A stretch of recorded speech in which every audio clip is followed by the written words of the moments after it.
was in college, most of the people were intelligent enough to be there. In boot camp, we had a lot of people who, I don't know what percentage, but out of our platoon of 80 people, probably 20 or 30 of them had the choice to either go to jail or go into service, and they chose the Marine Corps rather than jail. We were all in the same boat. The drill instructors gave people hell if they were drafted, that they hadn't had the courage to join on their own. Every so often, every 2, 3, 4 days, I guess, we'd have a laundry bag full of our dirty clothes, and we'd turn them in on a pile. We'd send them out and get this stuff cleaned. And we'd, be in a line going up by the drill instructor and toss the bag in the pile. And one of the guys didn't throw the bag too well, and it hit the drill instructor's leg. And of course, anything would set him off. And he just jumped on the guy and started slapping him around. But they did that to everybody. It wasn't out of the ordinary that much. We didn't think much about it. And 3, 4, 5 days later, I guess, we got had a stand at attention, and I think it was a major and a captain and several officers came in and said that someone had sent a letter, I guess, to the commandant, or to their parents, and the parents had contacted the commandant about this kid getting beat. And we couldn't figure out. Everybody's getting slapped around. It wasn't a big deal. But they had a big talk with us and told us that how important it was to tell the truth, that there was going to be an investigation, and that it was so important to the drill instructors' careers and everything else that we tell the absolute truth. And if we didn't tell the truth,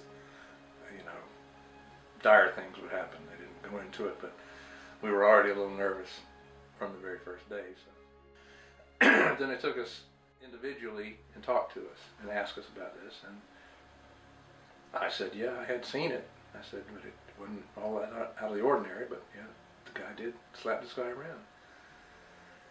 And we found out a day or two later that I think there were only 3 of us out of the 80 in the platoon who said they'd seen anything. Of course, everybody had seen it. It'd been right in front of everybody.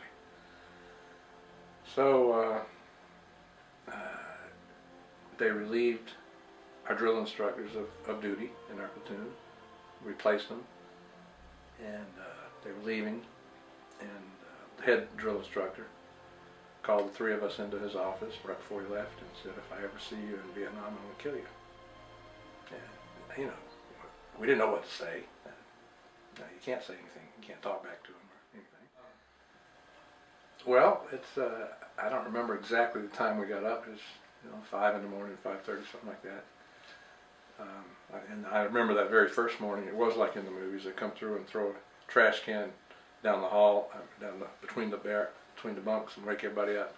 And you don't know where you are anyway that first morning, and you're tired and scared. And so they get you out of detention and starts from there. And everything is as a group. They teach you to work as a group. So also, if you mess up, the group pays for it. Somebody doesn't do something right, well, they'd always say, well, you just cost this group so-and-so. And so 80 people are doing exercises for something you messed up. But everybody messed up. We'd start off, in the morning, we were in old wooden 2-story barracks at Paris Island. We started off with scrub buckets and soap and water and shower shoes, and have to scrub the floor and push the water all the way down the barracks and out the door. Every morning we cleaned the floor that way. After that, you'd get on your utilities, straighten up your area, make your bed, and get ready to go to chow. I think we went to chow first, probably. And march. Everywhere you went, you'd fall out in front of the barracks in formation, in line.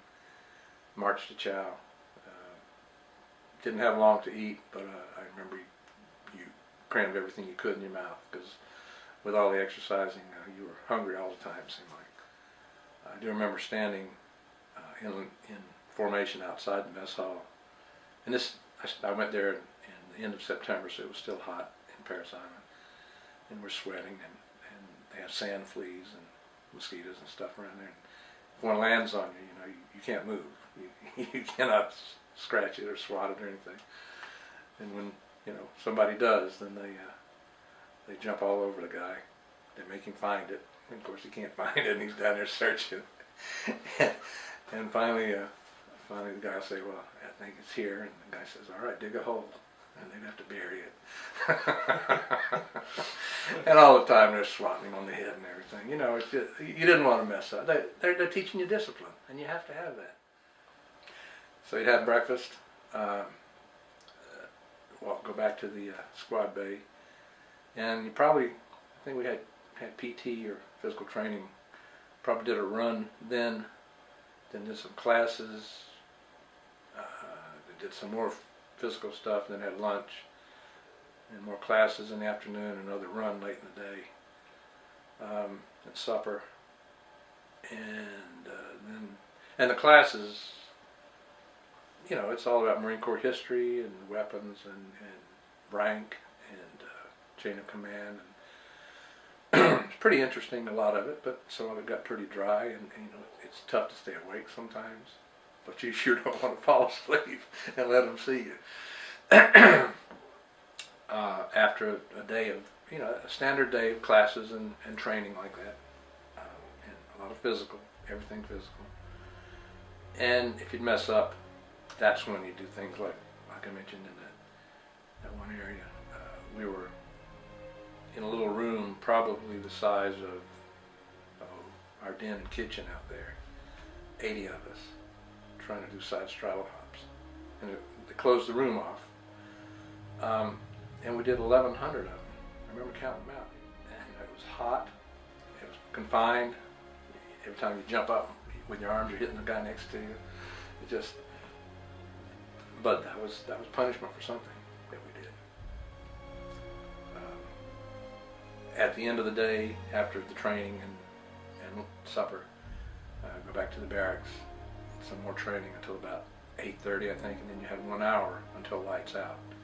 That last hour, you had to shower, clean your rifle, shine your boots, straighten up your gear, and if you had any time at all, you could write a letter home. So you had 1 hour each day of free time. But it wasn't really free with all the other stuff you had to do. I guess it's something you thought would never get there. We were there 10 weeks. The time did go fast, really. They crammed so much in a day. But you start to think, here you went in September, and here it is the beginning of December before we graduated.